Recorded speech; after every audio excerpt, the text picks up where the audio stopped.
Welcome back to the PI show. Before the break, we were discussing a 60-year-old building worker in Sydney who got neck injury. The judge awarded him $601,000 on the basis he was going to work till 68. Big arguments between who's to blame. It didn't seem like there was much of an issue about the question of quantum, how much. I mean, the arguments So were all about the judge responsibility, whose fault was it? Whose fault was it? And the judge awarded, as I say, $601,000 for 60-year-old building worker. Big verdict. It sort of is a big verdict, but the judge accepted the evidence. He was passionate, no prior injuries, and he would have worked on his evidence till 68, and that was accepted by the judge. The next case we've got is, again, a Sydney case. They seem to litigate all these things to death in Sydney, but Sydney case where it was a cyclist, a courier in the city, rushing around. He then collided with a pedestrian. Another courier. Well, he was a pedestrian though. He was a pedestrian. Collided with a pedestrian, and he said, the pedestrian was on the ground. He said, "Are you all right, mate?" And then he just ran off. Bolted, took off. And they couldn't find him. So the pedestrian sued the courier company. Yeah, because he was wearing this big green jacket with the courier company name on the back. But what's the courier company done wrong? Well, the courier company is the employer, and the employer is generally responsible for the acts of the employees, Harry. But vicariously liable is the legal term for it. Was the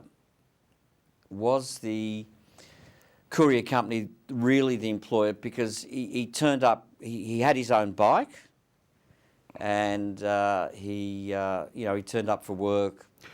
Well, Harry, just one of the key facts in this case was that the actual plaintiff was injured on the footpath, so the courier was riding on the footpath. Well, he was riding illegally. So there was no issue about negligence, I don't think. It was so legally on the footpath, yeah. So the courier was to blame. Yeah, he was. And then the pedestrian then couldn't find him. No, he bolted.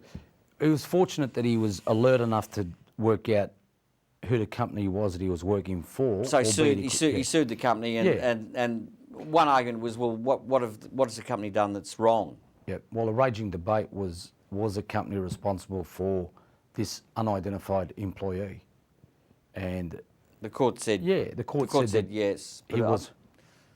Went to the High Court, and the High Court found that he was liable. Yep. Now, the key elements of this case, the only thing that didn't point to him being an employee was the fact that he had his own bicycle. He had to have his own bicycle or car. But all other things, the employer paid for superannuation, the employer paid for insurance. In fact, deducted insurance from their pay packet.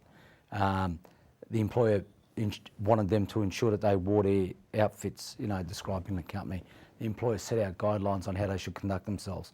The employer set out everything. Well, the employer gave him work and told him where to go and what to do.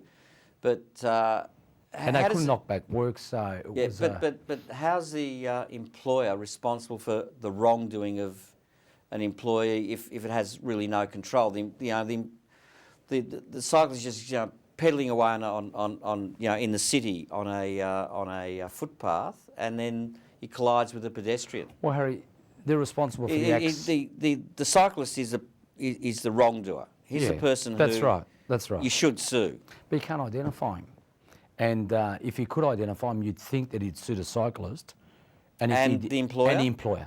Now, if he had sued the cyclist, the cyclist would have been found probably 100% to blame. Negligent. And then he would have been falling back on the employer to cover him for whatever damages were awarded against him.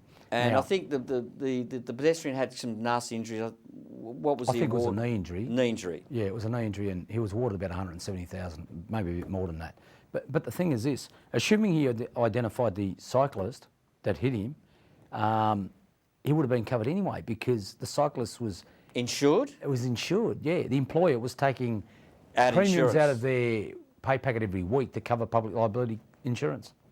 But what I'm getting at is, in some ways, what's the employer done wrong? I mean, is there a matter of training? Is there a matter of telling the cyclists, don't go on footpaths, you've got to go on the road? You know, does the employer have enough control over a cyclist to say, look... Well, I'll give you assuming this cyclist, you know, had a machete or a gun and started shooting people, well, the employer wouldn't have been held liable there. Well, you know, you'd find some argument, Tony. You'd find some argument. You'd find some argument. Yeah, something like that where, you know, the employee's doing something totally outside their normal scope of work, then the employer would be not responsible. But in this one here, they're riding their cycle, they're going fast. I think that, look... Pressure of work. Yeah, pressure of work. Just hurry up and do your job because they get paid on commission.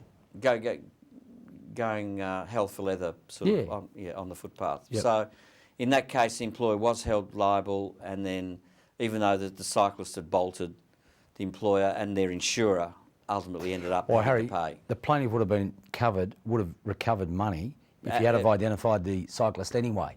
So it was a pretty fair result in all the circumstances because it was an insurance issue in the end.